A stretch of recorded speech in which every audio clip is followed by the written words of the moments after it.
안녕하세요. 저는 30대이자 어린 딸 하나 있는 이혼녀입니다. 과거보다 이혼율이 높아지고 있는 요즘, 각기 다른 사연들을 볼 때면 제 이혼은 그나마 평범한 편인 건가 하는 위안을 받아요. 그럼에도 이 세상에서 아프지 않은 이혼은 하나도 없겠죠. 제 이혼도 그랬습니다.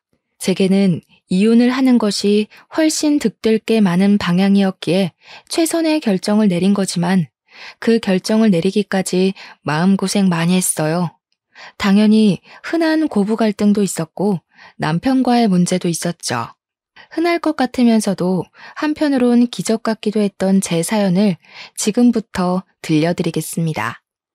평범하게 자라서 평범하게 살 줄 알았던 제가 드라마에서나 보던 돈 많은 집에 시집을 가게 되면서 인생이 달라지기 시작했어요. 원래 저랑 남편은 학원 강사랑 학생 사이로 만났습니다. 제가 영어 강사고 남편이 당시 토익을 준비하는 학생이었어요. 남편은 저랑 동갑이었는데 우리 학생들 중에서도 남편이 다소 나이가 있는 편에 속해 있어서 저는 더 좋게 보았습니다. 뒤늦은 나이에도 본인의 커리어에 도전하는 남편에게 용기를 주고 싶기도 했었어요. 그래서 남편에게는 항상 궁금한 거 있으면 부담 없이 찾아오라는 말을 꼭 해줬습니다. 남편은 정말 적극적으로 저를 찾아왔었어요. 수업이 없는 날에도 찾아왔었는데 저는 그게 정말로 자격증에 관한 일 때문인 줄 알았습니다. 그런데 남편은 어느 순간부터 취업이나 학습 부분의 질문이 아닌 제게 전화번호를 물어봤어요. 당연히 처음에는 관심 없다고 좋게 거절을 했지만 남편의 꾸준한 마음에 흔들려서 얼떨결에 사귀게 되었습니다. 그 인연으로 번이 아니게 결혼까지 하게 되었죠. 결혼 준비 과정에서 알게 된 건데 남편은 꽤나 돈이 있는 집안의 자제였습니다. 그건 결혼하기 전 남편 집에 인사를 하러 갔다가 알게 되었어요. 남편을 통해서 집안이 넉넉한 편이라고 언지를 듣긴 했는데 부자 동네로 소문난 곳에 단독주택을 소유하고 있는 집안인 줄은 상상도 못했습니다. 그런 동네에는 연예인이나 국가 일하는 높은 사람들만 사는 곳인 줄 알았고 TV에만 나오는 저와 다른 세상의 장소라 생각했어요. 만약 결혼을 약속하기 전에 남편 집안이 우리 집안과 상당한 수준 차이가 난다는 걸 알았더라면 솔직히 이 결혼에 대해 고민해 봤을 것 같네요. 제가 왜 이런 생각을 했냐면 시부모님께 인사하러 갔을 때 시모가 제게 제일 먼저 이런 말을 했기 때문인데요. 아가씨가 강남 학원 강사가 아니었으면 우리 아들 짝으로 허락 안 했을 거예요. 내 말은 우리 아들 책임지고 공부랑 자격증 좀 따게 가르치라고 허락해준다는 거예요. 그 정도로는 쓸모 있어 보이니까. 처음엔 시모의 말을 듣고 당황했습니다. 그때만 해도 시모의 성격이 보였다기보다는 머릿속이 새하얘져서 내가 잘못 들었나 의심할 뿐이었어요. 나중에 남편이 제게 따로 해준 설명 때문에 시모가 왜 그런 식으로 말을 했는지 아주 조금은 이해할 수 있었습니다. 우리 엄마가 원래 말이 좀 세. 우리 엄마 워낙 며느리 보는 눈이 높아서 웬만하면 한 번에 통과받기 어려운데 자기는 마음에 드나 봐. 잘됐다. 시모가 제게 말을 좀 차갑게 하긴 했지만 원래 말씨가 그렇다고 하니 그럭저럭 넘겼어요. 어쨌든 시모가 저희의 결혼을 단번에 허락했다는 것이 중요했으니까요. 그런데 제가 결혼할 때 남편 집안 형편이 첫 번째 반전이었다면 두 번째 반전이 또 기다리고 있었는데요. 그건 바로 시부의 존재였어요. 남편이 연애 때도 그렇고 결혼 준비하면서도 그렇고 시모 이야기만 주야장천하길래 저는 시부가 돌아가신 줄 알고 있었단 말이죠. 그래서 일부러 예의상 남편에게 돌아가셨냐고 묻지도 않았고 빙빙 돌려서 확인했었어요. 예를 들면 우리 부모님 한복 맞출 때 시모 한복도 같이 맞추자고 한다든지 시모가 좋아하는 음식이 뭐인지 등등으로 말입니다. 제가 이렇게 얘기했을 때 만약 시부가 살아계신다면 남편이 알아서 시부 이야기를 꺼낼 줄 알았어요. 그러나 남편은 이런 대화를 나눌 때마다 시모 이야기만 했고 시부 이야기는 아예 하지 않아서 저는 당연히 시부는 돌아가시고 안 계시는구나, 이렇게 단정 지을 수밖에 없었죠. 그런데 청첩장을 제작할 때 남편이 시부 이름을 올리는 겁니다. 그걸 보고 얼마나 당황했는지 몰라요. 제가 남편에게 누구냐고, 시부냐고 물었더니 남편이 표정 하나 바뀌지 않고 고개를 끄덕이면서 그렇다고 하더라고요. 지금 대답이 중요한 게 아니잖아요. 저는 시부가 있다면 왜 소개를 안 시켜줬는지 그것에 대한 설명이 듣고 싶어서 물은 거였어요. 실제로 남편은 저를 시모에게만 인사시켜줬거든요. 상견례도 시부 없이 시모와만 했어요. 그러니 제가 남편 앞에서 당혹스러운 얼굴을 보이는 게 전혀 이상할 것도 없었습니다. 저는 남편에게 대체 왜 시부가 있다고 말하지 않았냐 묻자 남편이 별일 아니라는 듯 한마디를 던졌습니다. 사이가 안 좋아서 신경 쓸 거 없어. 원래 오래전부터 없는 사람이나 마찬가지였으니까.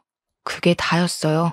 남편의 대답에 황당해서 말문이 턱 하고 막히고 말았습니다. 아니, 아무리 사이가 안 좋다고 한들 결혼을 하게 될 사이인데 부모님을 전부 다 소개해줘야 하는 게 아닌가요? 그리고 결혼식장에 부르는 걸 보니까 시부모님이 이혼한 것도 아닌 것 같은데 남편에게 슬쩍 물어도 제대로 알려주지 않으니 혼자서 시부모님의 관계를 추측만 해봐야 했는데요. 시부모님이 아마 이혼은 하지 않고 별거만 하고 있었던 게 아닐까. 그땐 그렇게 예상했습니다. 소개를 시켜주지 못할 정도로 사이가 안 좋았다면 그런 사정이라고 말이라도 해줄 것이지. 시부의 존재를 알게 된 순간 저는 마치 죽은 사람이 도로 살아난 것처럼 당황스러운 기분을 느꼈습니다. 남편은 결혼식 때에 제게 처음으로 시부를 먼저 언급했었는데 그것마저 황당한 주의였습니다. 남편 말이 시부는 그냥 결혼식 자리만 지키러 오는 거니까 모시지도 말고 인사도 하지 말라더군요. 시부와는 같이 안 살아서 결혼식 때 말고는 볼 일도 없다면서 말이죠. 그런 경고 아니더라도 어차피 시부 되는 분과는 인사를 못했어요. 결혼식이 끝나자마자 시부가 사라졌거든요. 남편 말처럼 시부는 아버지로서 혼주석에 자리만 딱 지키고는 바로 가버린 듯 싶었습니다. 남편이나 시모나 정말로 시부와 사이가 안 좋은지 시부가 사라졌는데 원래 없던 사람이었던 것 마냥 신경도 안 쓰더라고요. 저는 결혼을 하고 나서도 유일하게 찝찝했던 부분이 바로 시부였어요.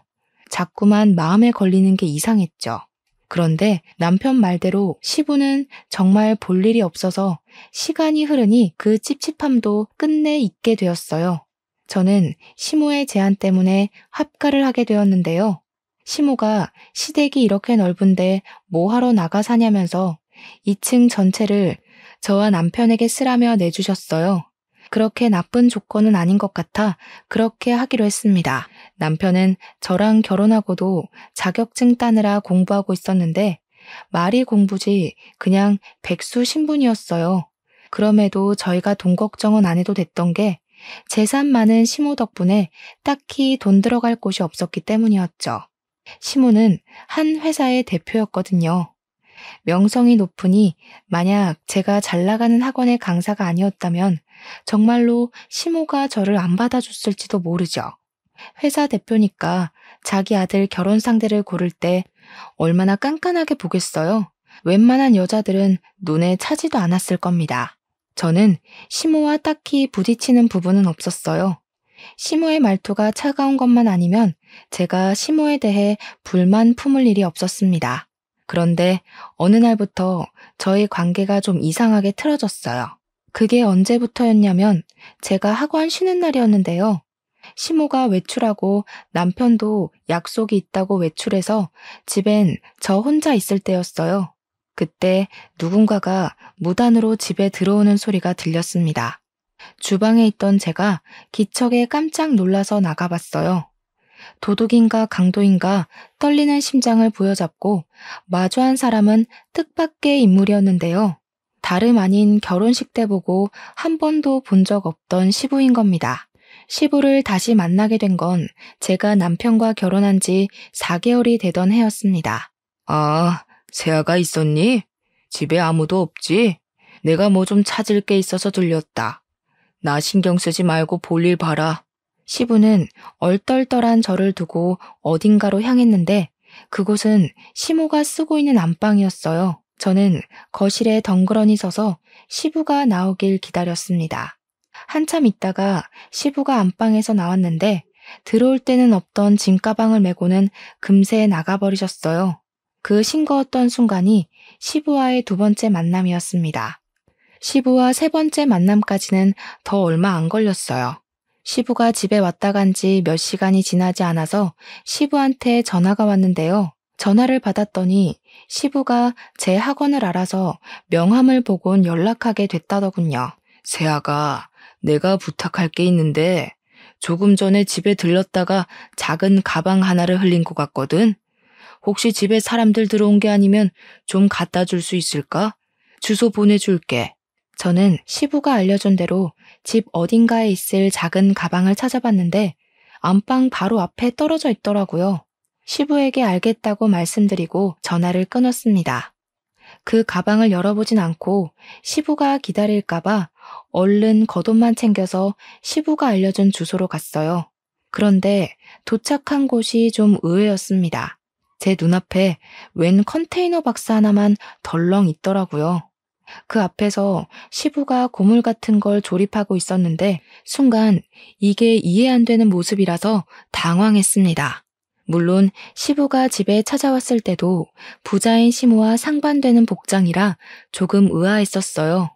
근데 그건 그냥 복장만 그렇다고 생각했지 시부의 현재 형편마저 어려울 줄은 그때 처음 알았습니다. 저는 당황한 마음을 숨긴 채 시부에게 별다른 건 묻지 않고 가방만 건넸어요. 시부는 그런 저에게 고맙다고 웃으면서 시간 괜찮으면 커피 한잔하고 가겠냐고 물어보는데 어쩐지 그런 시부의 모습이 쓸쓸해 보여서 냉큼 그러겠다고 수락했네요. 제일 궁금한 집안 이야기는 시부가 꺼내지 않는 이상 제가 먼저 할 수가 없어서 그저 시부의 관심사인 고물 조립하는 이야기만 잔뜩 나누고는 집으로 돌아왔습니다. 그 잠깐 나갔다 온 사이에 시모랑 남편이 어느새 먼저 집에 와 있더라고요. 근데 분위기가 심상치 않아 보였어요. 아직 겉옷도 벗지 않고 다녀왔다는 인사도 못했는데 남편이 제 앞을 가로막았습니다. 그리곤 어딜 다녀왔냐고 날카롭게 묻길래 왜 이러나 싶었죠. 시부를 만나고 왔다는 사실을 숨기는 게 더 이상할 것 같아 솔직하게 말했더니 내가 아빠 만나지 말랬잖아. 우리 집에서 아빠 상종도 안 하고 있는 거 모르겠어? 경고해줬는데 왜 뜬금없이 안 하던 짓을 해? 남편이 다짜고짜 성질을 내더라고요. 갑작스러운 남편의 태도에 당황스러워서 입을 다물고 있는데 이제는 시모가 제게 오더니 저를 차갑게 노려보았습니다. 너 경고다. 한 번만 더 그 양반 만나면 내 집에서 퇴출당할 줄 알아라. 어디서 집안일에 쓸데없이 끼어들려고 해. 두 번 기회는 없다. 알겠니? 시모와 남편은 왜 이렇게도 시부를 멀리해야 하는지 이유도 알려주지 않고 무작정 가까이 하지 말라고만 했어요. 제가 남편에게 물어봐도 남편이 제게 하는 말이라고는 제가 알 바 아니라고만 하면서 시모처럼 또 시부를 만난다면 가만두지 않을 거라고 성질만 내서 더는 물어볼 수도 없었죠.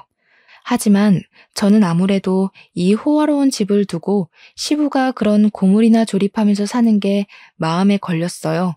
원래 사람은 초라한 것에 더한 동정을 느낀다고 하잖아요. 무슨 이유인지는 모르겠지만 이유를 모르기 때문에 그저 시부가 너무 불쌍하기만 했던 것 같아요. 그래서 저는 시모와 남편 몰래 시부에게 혹시 필요한 게 있다면 문자해달라고 연락했습니다. 그리고 며칠 뒤 시부에게 문자가 왔는데 혹시 돈을 좀 빌려줄 수 있냐고 하더라고요.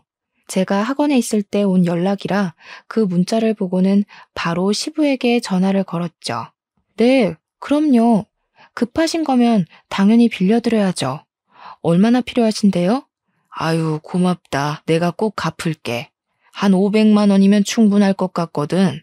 조만간 쓸 데가 생길 것 같은데 내가 지금 대출이 안 돼서. 저는 당연히 된다고 하고는 시부에게 계좌번호가 있으면 불러달라고 했어요. 제가 시부에게 이렇게나 마음이 쓰였던 건 가족들에게 미움을 받는 모습이 안타까워서도 있지만 한편으론 어릴 적 가난하게 살다가 돌아가신 아빠 생각이 나서였죠. 저희 아빠가 원래부터 가난했던 건 아니었고 시부모님 집안처럼 잘 살았었는데 누군지 모를 사람이 아빠 회사에 없는 비리를 누명 씌우는 바람에 회사가 부도나서 반거지처럼 사시다 그대로 돌아가셨거든요. 그 당시에 엄마가 진짜 힘들어 했었는데 엄마도 제가 있어서 겨우 버텼다고 하셨죠. 어쨌든 저는 그렇게 틈틈이 시부를 도왔어요. 이미 시부 심부름을 한 번 했다고 시모와 남편과 사이가 조금 틀어져 있었기에 그들에겐 더 철저하게 시부와 연락하고 있다는 사실을 숨겼습니다. 그러던 중 제가 임신하게 된 거예요. 시부 일 때문에 저와 사이가 조금 멀어져 있던 두 사람과 단번에 안 좋았던 감정이 풀리게 되었죠. 임신 소식에 이렇게 식구들이 좋아하는 모습을 보니 문득 또 시부가 생각이 났습니다. 저는 딸을 출산한 후 식구들 몰래 시부에게 사진을 찍어서 보내줬어요. 시부가 너무 예쁘다면서 보고 싶다고 하더군요. 데려오라는 말씀을 안 하셨지만 저도 시부에게 제 딸을 보여드리고 싶었습니다. 그래서 저는 큰맘 먹고 쉬는 날 딸을 데리고 시부에게 찾아갔죠. 시부는 저와 딸을 보고는 뭐하러 여기까지 왔냐고 했으나 이미 사부의 얼굴에는 한박웃음 꽃이 피어 있었습니다. 제 딸에게서 눈을 떼지 못하는 시부는 조심스레 딸을 만지려다가 자신의 더러운 손을 보더니 황급히 손을 씻고 옷까지 깨끗한 옷으로 갈아입고 오셨어요. 시부의 설렘이 제게도 느껴져서 그런 시부가 귀여워 보였답니다. 시부는 손녀를 안으면서 한시도 눈을 떼지 못하시더니 갑자기 눈물을 보였어요. 제가 덩달아 놀랐는데요. 고맙다 새아가. 내가 이렇게 손녀를 보니까 괜히 힘이 나네. 그래도 이제는 찾아오지 마라. 혹시 꼬리라도 밟히면 식구들이 가만히 있지 않을 거야. 시부는 자기 때문에 제가 집에서 어느 정도 질타를 받을 거라는 걸 예상하는 것 같았어요. 저는 그제야 시부에게 대체 무슨 일이 있는 거냐고 물어봤지만 시부는 나중에 다 알려주겠다고만 했습니다. 결국 저는 또 이 가족 간의 심각한 문제를 알지 못한 채 귀가해야 했어요. 그런데 문제는 지금 당장의 제 처지였습니다. 저는 집에 들어서자마자 소금 폭탄을 맞게 되었죠. 제가 딸을 안고 있었는데 딸에게도 소금이 들이부어져 깜짝 놀랐어요. 제 눈 따가운 건 느낄 새도 없이 얼른 딸을 살피기 바빴죠. 건방진년이 하지 말라는 짓을 자꾸 하네. 내가 지난번에 너무 시시하게 넘겼지? 나 분명 말했다. 2번 기회는 없다고? 무슨 소리 하시는 거예요? 대체 왜 이러시는 건데요? 아무리 감정 상하셔도 그렇지 아기한테까지 소금을 들이부으시면 어떡해요? 사람 경고를 무시했으면 그만한 대가를 맞아야지. 네가 언제 한번 그 양반 더 안 만나나 했다. 너 이 집에서 나가라. 네가 뭘 잘못했는지 알기 전까진 내 집에 들어오지 마. 시모는 제게서 애를 빼앗아갔고 남편은 혼자가 된 저를 그대로 집 밖으로 쫓아내 버렸습니다. 아무래도 시모가 남편에게 제 뒤를 밟으라고 시켜서 그동안 남편이 제 뒤를 밟고 있었던 것 같았어요. 대문 밖으로 쫓겨난 저는 억울해서 문을 두들겼지만 끝내 문은 열리지 않았어요. 결국 저는 대문 앞에서 새벽 내내 벌벌 떨다가 아침이 되어서 집으로 들어갈 수 있었습니다. 그것도 시모가 출근해야 하니까 문이 열리는 덕에 들어갈 수 있었죠. 그날로 저는 남편과 각방을 썼는데요. 정말 소름 돋게도 남편은 시모와 같은 방을 썼습니다. 다 큰 성인 남자가 엄마랑 같은 침대에서 잠을 자다니 좀 징그럽고 소름이 돋더군요. 아무튼 밥도 시모랑 남편 둘이서만 먹고 치우고는 이 집에서 완전히 저를 없는 사람 취급했어요. 둘은 마치 영혼의 단짝처럼 저를 따돌리고 있었습니다. 유치한 행동에 어처구니가 없던 저는 남편에게 어떻게 다 큰 성인이 엄마랑 같이 자냐고 따져 물었지만 그럴 때마다 남편이 시모에게 고자질하는 바람에 시모가 제게 와서 다시 따지는 레퍼토리가 계속해서 반복되었어요. 저와 남편의 사이는 멀어질 거리도 없는 줄 알았는데 시모 문제 때문에 그보다 더 멀어지게 됐습니다. 저는 마지막 카드로 남편에게 내가 집을 마련할 테니 분가하자는 말을 던졌어요. 제정신이냐? 내가 수백억 두고 뭐하러 너랑 나가서 살아. 난 죽을 때까지 엄마 못 떠나. 우리 엄마랑 같이 지내는 게 그렇게 못 견디겠으면 차라리 이혼해. 알고 보니 남편은 시모가 가진 재산 때문에 시모 말이면 별도 달도 전부 따다 줄 것처럼 복종적인 사람이었어요. 재산도 어느 정도면 모르겠는데 수백억이라고 하니까 남편이 그 재산을 오로지 받으려고 시부까지 버린 거라고 하더군요. 어떻게 돈 때문에 아버님까지 버릴 수가 있어? 이혼? 말이 쉽다. 이럴 거면 나랑 왜 결혼했니? 평생 엄마 뒷바라지나 하면서 돈이나 받아 처먹을 것이지. 나도 욕구는 풀어야 할 거 아니야. 평범하게 살다 죽을 팔자 구제해줬더니 배딱지가 불렀냐? 왜 갑자기 분가하자고 난리야? 저는 남편의 말에 기가 막혀서 그 자리에서 남편 뺨따기를 날렸습니다. 그런데 재수가 없어도 이렇게 없을 수가 있는지 하필 그 타이밍에 저희 방에 무단 침입한 시모가 제가 남편의 뺨을 치는 걸 보게 되었어요. 시모는 눈알이 튀어나올 듯이 놀라면서 바로 저에게 달려들어 제 머리채를 잡았죠. 이 년이 감히 내 귀한 아들을 이혼 소리 잘 나왔네. 당장 내 집에서 나가. 내가 너 같은 평민을 집에 들이는 게 아니었는데 아주 큰 실수를 했어. 짐 챙겨서 따로 보내줄 테니까 당장 꺼져. 저는 또다시 그들에게서 그대로 쫓겨났습니다.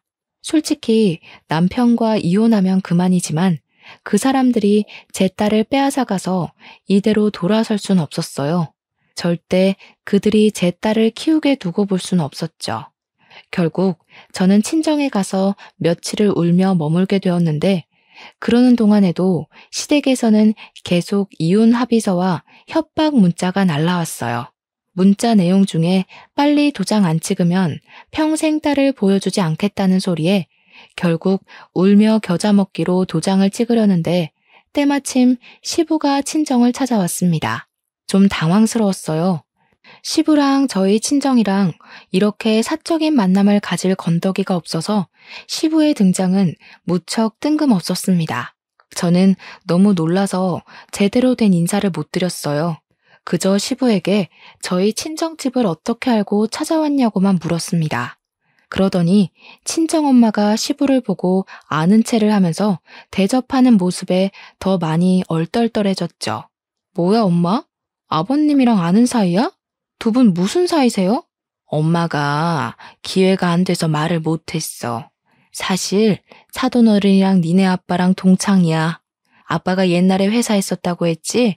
그거 사돈어른이랑 동업으로 일군 회사였어. 이때부터 저는 모르는 부모님과 시부모님의 젊은 시절 이야기를 듣게 되었습니다. 아빠랑 시부는 고등학교 동창이었는데 군대도 같이 갔대요. 동반 입대를 한 거죠. 그리곤 같이 지내면서 우스갯소리로 동업하자는 약속을 했었답니다. 말 그대로 농담식으로 주고받은 이야기였는데 둘은 실제로 사회에 나와서 그 꿈을 이뤘고 소규모로 시작해서 각자 결혼할 때쯤엔 중소로 키웠을 만큼 회사 운영을 잘해갔다고 했어요. 여기까지도 이미 제겐 놀라운 사실이었는데 지금부터는 말문이 막힐 만큼 충격적인 전개로 흘러갔어요. 저는 어릴 적 아빠 회사가 부도나서 아빠가 그것 때문에 많이 힘들어해 돌아가신 걸로 알고 있었습니다. 그런데 사실은 그게 아니었대요. 사실은 부도가 난 게 아니라 아빠 혼자 회사에서 쫓겨났던 거라고 합니다. 회사가 커지면서 회사 내에 내부 고발자가 생겼는데 그 사람이 아빠를 콕 집어서 공금 횡령으로 거짓 소문을 퍼뜨렸다고 했습니다. 그것 때문에 사원들의 반발을 피할 수 없었던 아빠는 공동 대표직에서 쫓겨나게 되었다고 했어요. 그리고 그 다음 우리 아빠 못지않게 시부가 많이 힘들어했다고 했습니다. 독단 대표가 된 시부는 아빠가 그렇게 쫓겨난 이유를 받아들이지 못했대요. 시부가 누구보다 아빠를 잘 아는 사람이기도 했고 자신보다 아빠의 운영 방식을 더 믿고 고수했기에 그렇게 회사를 소중하게 생각했던 사람이 횡령을 했다는 사실이 말이 안 된다고도 생각했대요. 그래서 시부가 결국 내린 결정은 회사 문을 닫는 거였답니다. 그리고 그때 그걸 못하게 막은 사람이 바로 내부 고발자였다는데요. 그 내부 고발자는 다름 아닌 시모라고 했어요. 시모는 시부를 회사 단독 대표로 만들기 위해서 우리 아빠를 쫓아낼 궁리만 했었던 사람이라고 했습니다. 시부는 그걸 알게 되었지만 너무 늦게 알아서 속수무책 당할 수밖에 없었고 우리 아빠는 그 누명 때문에 징역도 살았었다고 했어요. 시부는 이 모든 사태의 원인이 시모의 짓이란 걸 알고는 사원들에게 면목이 없어서 회사 대표직에서 물러났는데 시모가 아주 뻔뻔하게 그 자리를 꿰차고 들어가서 지금까지 저렇게 잘 먹고 잘 살고 있는 거라고 합니다. 시부가 그런 시모와 아직 이혼하지 않고 있었던 이유는 우리 아빠의 억울함을 풀어주려면 언젠가는 이 혼인관계가 시모의 발목을 붙잡을 유일한 찬스일지 모른다고 생각해서 유지하고 있는 셈이라고 하셨어요. 저는 부모님과 시부모님과의 관계성을 대충 다 들었는데도 여전히 혼란스러웠어요. 뭐가 어떻게 되었든 결국 우리 아빠가 죽은 건 시모라는 사실이잖아요. 저는 그럼 저희 아빠를 죽인 사람의 아들과 결혼을 한 거 아닙니까? 결국은 죽은 아빠에게 죄를 짓고 있었다는 생각이 물밀듯이 들었고 제게 이런 감정을 만들어준 시모와 남편에게 금세 짜증이 밀려왔습니다. 그때 아무 말도 못하고 있는 제 앞으로 시부가 작은 가방 하나를 내밀었어요. 그 가방은 지난날 시부가 제게 부탁해서 가져다 달라고 했던 그 가방이었죠. 네가 열어보길 바랬는데 네 아빠처럼 야무지고 착해서 그런가 확인을 안 해봤더구나. 한번 열어봐봐. 안 싸돈보다는 너한테 주는 게 맞는 것 같아서 내내 갖고 있었어. 시부 말로는 그날 이 작은 가방을 일부러 떨어뜨리고 왔다고 했어요. 제가 그 가방을 열어보길 바라면서요. 이게 왜 내 것이라고 말을 하는지 여전히 시부의 말이 이해되지 않아서 저는 바로 가방을 열어보았습니다. 안에는 오래된 캠코더 하나가 들어있었어요. 그 캠코더를 들고서 시부에게 이게 뭐냐고 물어보니까 시부는 대답 대신 캠코더를 틀어주었습니다. 그 캠코더엔 아기 때의 제 모습부터 아빠와 함께했던 추억들이 담겨있는 영상이 들어있었어요. 솔직히 말하면 아빠는 제가 초등학생일 때 돌아가셔서 기억이 흐릿했거든요. 아빠가 한 번씩 생각날 때마다 어떻게 아빠 얼굴을 떠올려야 하는지도 점점 잊어가고 있었는데 이 생동감 넘치는 캠코더 영상 덕분에 아빠를 다시 생생하게 기억할 수 있어서 좋았습니다. 그렇게 그 영상을 보면서 아빠가 제게 어떤 사람이었는지 추억할 수 있었는데요. 추억에 빠져있기도 잠시 마지막 순서의 영상이 다른 영상들과 다르게 결이 좀 달랐습니다. 자세히 보니까 그건 우리 가족의 영상이 아닌 아빠 회사가 담긴 영상이더라고요. 아빠는 회사에서 캠코더를 재생시키곤 제게 보여줄 회사 사무실 영상을 찍으려고 했던 것 같았어요. 그러다 누군가가 아빠를 찾아왔고 캠코더를 만지던 아빠가 미처 녹화를 끄지 못해서 찍혔던 영상인 듯 보였죠. 아빠를 찾아와 영상을 방해한 사람은 젊은 여성이었습니다. 처음엔 누군지 바로 알아보질 못했어요. 그런데 날카롭고 차가운 목소리가 흘러나오자마자 그 여자가 바로 젊은 시절의 시모구나 라는 걸 알아챘습니다. 분명 내가 순순히 나가라고 했죠. 험한 꼴 당하고 싶어서 버티는 거예요? 나 한다면 하는 사람이에요. 이미 여기 회사 어떻게 돌아가는지 내부 사항도 잘 알고요. 용석이한테 다 얘기하기 전에 그만하시죠. 여기 제 회사기도 하거든요. 아무리 재수 씨라도 무슨 권한으로 나가라 마라 하십니까? 점점 도가 지나치는데 자꾸 이러면 친구 와이프고 뭐고 출입 금지시킬 거예요. 역시 말이 안 통하시네. 그런 마인드로 무슨 사업을 한다고? 우리 신랑한테 고자질할 수 있으면 해보세요. 그 전에 이 회사에 버티고 있을지는 모르겠지만 그쪽 와이프랑 어린 딸 하나 있다고 했죠? 이제부터 그쪽 때문에 손가락 빨고 살게 될 거예요. 집안 가장이면 자존심을 택하기 전에 가족들 처지를 먼저 살폈어야지. 시모는 시부와 결혼하고 얼마 안 돼서 시부 몰래 아빠를 이런 식으로 계속 협박하고 있었던 거였어요. 하지만 협박에도 아빠가 물러나지 않자 시모가 결국 일을 꾸몄고 아빠에게 공금 횡령 죄목을 아주 크게 씌워서 구치소로 보내버렸던 거죠. 당연히 그 사실을 알지 못했던 우리 집은 아빠가 무너지자 함께 초박살이 나버렸고 엄마가 힘들게 잡일하면서 저를 먹여 키우셨다고 합니다. 개중의 시모는 저희가 살던 동네에서도 지내지 못하게 하려고 사람을 사들여서 저희 엄마 홀로 있는 곳을 깽판 쳐놓기도 했다고 했어요. 엄마는 깡패들에게 이길 힘이 없어 결국 이사를 하게 되었고 어린 저를 데리고는 겨울에 춥고 여름에 더운 생활을 하면서 지냈다고 합니다. 엄마는 아빠가 출소하고 나오기만을 손꼽아 기다리셨는데 아빠는 가족들이 개만도 못한 집에서 개만도 못한 밥을 먹고 사는 걸 보고는 죄책감을 엄청 많이 느꼈다고 했습니다. 우리 집이 그렇게 망한 것이 다 자신 때문이라는 자책을 이기지 못하고 출소한 지 얼마 안 돼서 스스로 생을 마감했다더군요. 아빠의 죽음은 엄마를 무너뜨렸지만 아빠가 죽고 나서 나온 사망보험금은 좌절스럽게도 저희를 숨쉬게 해주었어요. 엄마는 차마 아빠의 목숨값을 함부로 쓸 수 없었으나 사람들이 먹다 버린 음식을 몰래 주워 먹으려는 제 모습을 보고서 마음을 다잡고 죽을 힘을 다해 가세를 일으켰다고 했습니다. 그 말을 듣는데 대체 시모가 우리 집안에 무슨 짓을 한 건지 정말 소름이 끼치더라고요. 이건 직접 손에 피만 안 본 거지 저희 식구를 몰살한 거나 다름없다고 생각했습니다. 시부도 처음엔 우리 아빠가 진짜 공금 횡령이라도 한 줄 알았었대요. 그런데 나중에 시모가 본인 입으로 전부 말해줘서 그때 이 모든 게 누구 짓인지 알았답니다. 시부는 모든 걸 바로잡으려고 했으나 아빠가 시모의 계략 때문에 현생을 떠났다는 소식을 듣는 바람에 차마 엄마와 저를 찾아올 면목이 없어서 세상을 배회하기만 하고 살았대요. 한 번도 네 아빠를 잊은 적이 없는데 솔직히 가끔은 더 이상 세상 시끄럽게 하지 말고 이대로 살다가 너희 아빠에게 용서하러 가볼까 그런 생각도 했었다. 그런데 갑자기 내 아들이 결혼을 한다고 찾아왔더라. 아들이 청첩장을 던져주면서 혼주성만 지키고 바로 가라더라고. 내가 사돈댁에 괜한 소리 할까봐 걱정이 됐겠지.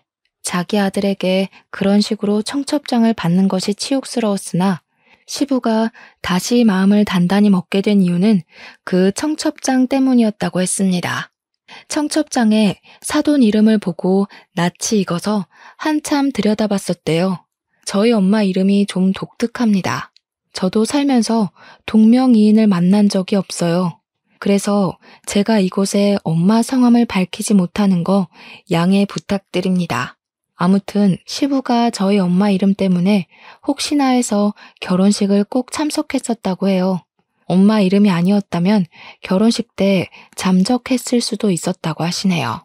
그렇게 결혼식을 찾아온 시부는 식장에서 엄마를 만났다고 했습니다. 시부는 엄마를 보면서 아빠가 한번 소개해줬던 여자라는 걸 단번에 알아봤대요. 엄마도 시부를 바로 알아보곤 주춤거렸다고 합니다. 두 분은 모든 사람 몰래 연락처를 교환했고 결혼식이 끝나고도 저 몰래 연통하면서 주기적인 만남을 가졌답니다. 만나서는 시모를 망가뜨리려는 계획을 비밀리에 준비하기 시작했다네요. 그래서 시부가 결혼식 이후 4개월 만에 시댁에 나타난 것이 슬슬 복수를 실현시키기 위해서였다고 했습니다. 시부는 제게 빌려갔던 500만 원도 복수를 위해 사용했다고 했어요. 몇십 년 만에 다시 회사 대표처럼 빼고 광내서 본인의 회사를 찾아갔다고 했어요. 자기가 대표로 있을 때는 젊었던 사원들이 어느새 나이가 들어서 대부분 간부 자리까지 승진해 있었다더라고요. 그분들은 고맙게도 시부를 잊지 않고 있었고 시부의 등장으로 그날 저녁에 몰래 만남을 가졌다고 했습니다. 시부는 제게 빌린 돈으로 그분들에게 식사 접대를 해주면서 시무의 비리에 관한 증거물을 잔뜩 부탁했답니다. 그러려고 제게 돈을 빌려달라고 하신 거였어요. 아무튼 시부가 회사 간부들에게 받아낸 정보들은 대단했습니다. 아빠는 억울하게 누명을 썼지만 시무는 진짜 공금 횡령을 하고 있었거든요. 누구도 모르게 제 남편 명의로 된 통장으로 돈을 야금야금 빼내고 있었던 사실이 드러났어요.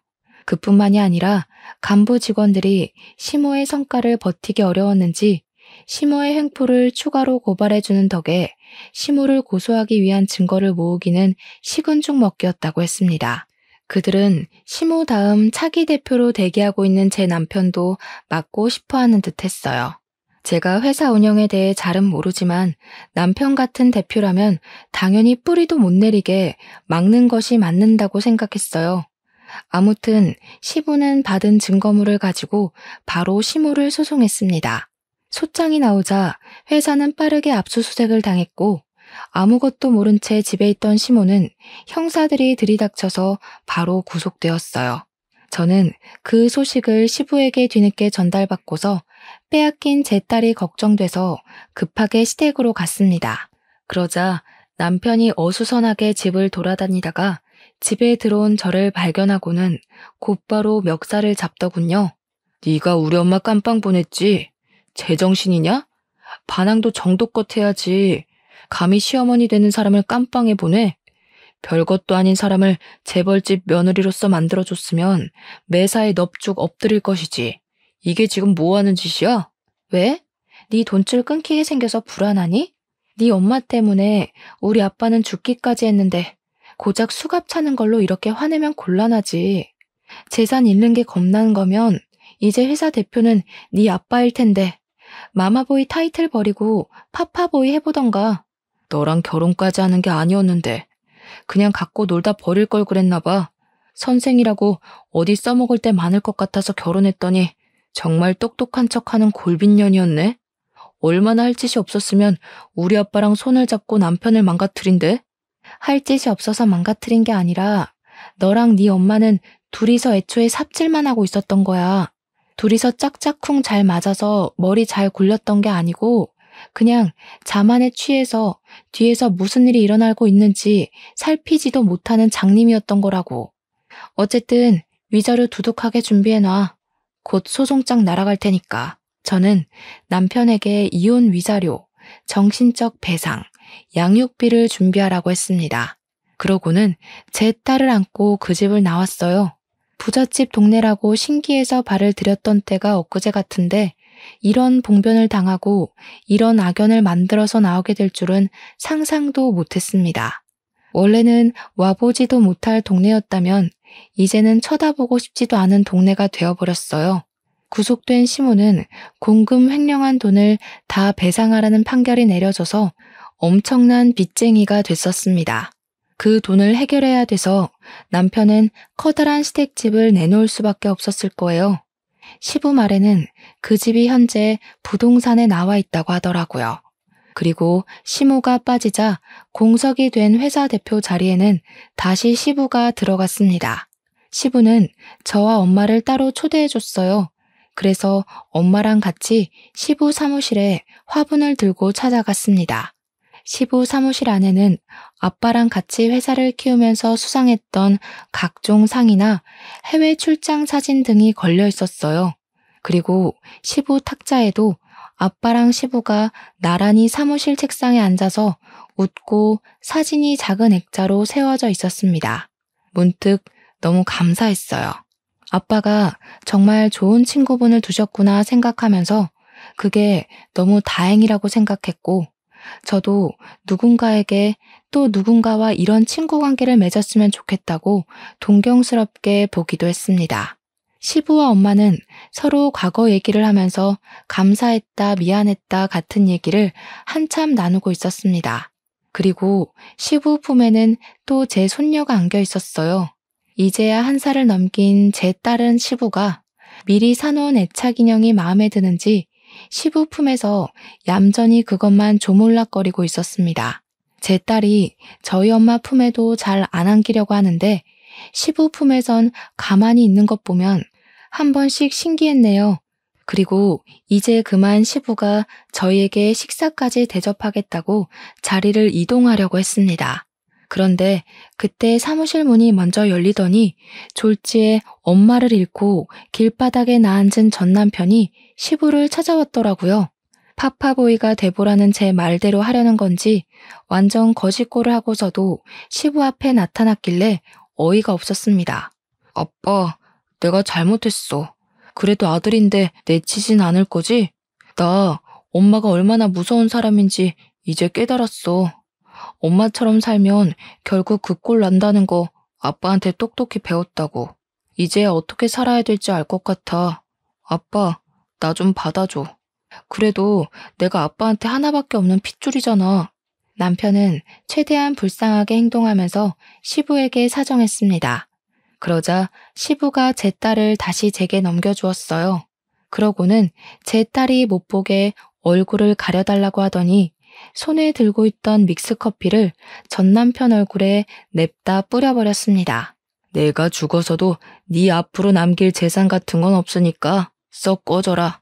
너까지 깜빵에서 젊은 세월 낭비하고 싶으냐? 요즘 젊은이들이 얼마나 치열하게 살고 있는지 세상 기어다니면서 배우기나 해. 그저 부모 밑에서 편하게 먹고 살 궁리만 하는 기생충 같으니라고. 당장 내 사무실에서 나가. 시부는 무릎을 꿇고 싹싹 비는 전 남편을 보고도 냉랭했고 사람까지 불러서 전 남편을 회사 밖으로 내쫓았습니다. 그게 전 남편과의 마지막 모습입니다. 그 뒤로 사무실에 덩그러니 남겨진 저희에게 시부가 다소 파격적인 제안을 해왔어요.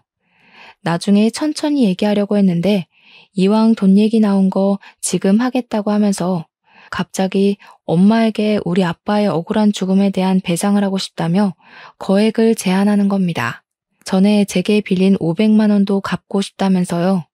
엄마는 시부의 말에 됐다며 한사코 거절했고 이미 시모가 죗값을 받은 걸로 속이 편해졌다고 하는데 시부가 기어코 챙겨주겠다고 했어요. 이 회사 저 혼자 일으킨 거 아닙니다. 잘 아시잖아요. 안사돈께서 받아주셔야 저도 하늘 위에 있는 제 친구 놈 볼낯이 있죠. 부담 느끼지 마시고 남편 퇴직금이 이제야 나오는 거라고 생각해 주세요. 엄마는 시부의 진심에 크게 흔들려서 결국 그 거액을 받았습니다. 저희는 시부에게 감사해서 한참 고개를 숙였어요. 그런 시부 덕분에 엄마와 저는 환상 속에서나 있던 부자들만 사는 동네에서 살게 되었는데요. 시댁이 있던 동네는 아니고요. 저희는 주택 말고 아파트로 갔어요. 몇십 년을 주택에서 살았다 보니까 엄마가 아파트에 살고 싶다고 하더라고요. 지금 엄마는 너무 예쁘고 큰 집에서 매일 아침 설레는 마음으로 눈을 뜨십니다. 평수가 얼마나 넓냐면 딸이 실내에서 움직이는 전동차를 타고 놀 정도예요. 저도 그런 집은 처음 살아봐서 기분은 좋더라고요. 그리고 가끔 시부가 손녀를 보러 집으로 놀러 오곤 하는데 빈손으로 오셔도 된다니까 올 때마다 꼭 선물을 들고 오세요. 손녀 선물이 한 70% 차지하고요. 30%는 저 엄마의 선물이네요. 시부는 우리 아빠를 생각해서라도 자신이 목숨이 다하는 날까지 저희 가족을 책임져 주겠다고 했는데 그게 시부에게 살아갈 의지가 되는 것 같아서 적극적으로 거부하진 못했어요. 이제는 죄송하단 말보다 감사하단 말을 더 많이 하면서 살고 있답니다. 제 사연은 여기까지예요. 흔한 이혼 소재였지만 그래도 제게는 살아생전 중 가장 큰 풍파였습니다. 이제는 한동안 꽃길만 걸었으면 좋겠네요. 청취자분들도 아픈 일 훌훌 털어버리시고 꽃길 걸으면서 행복하시길 바랍니다.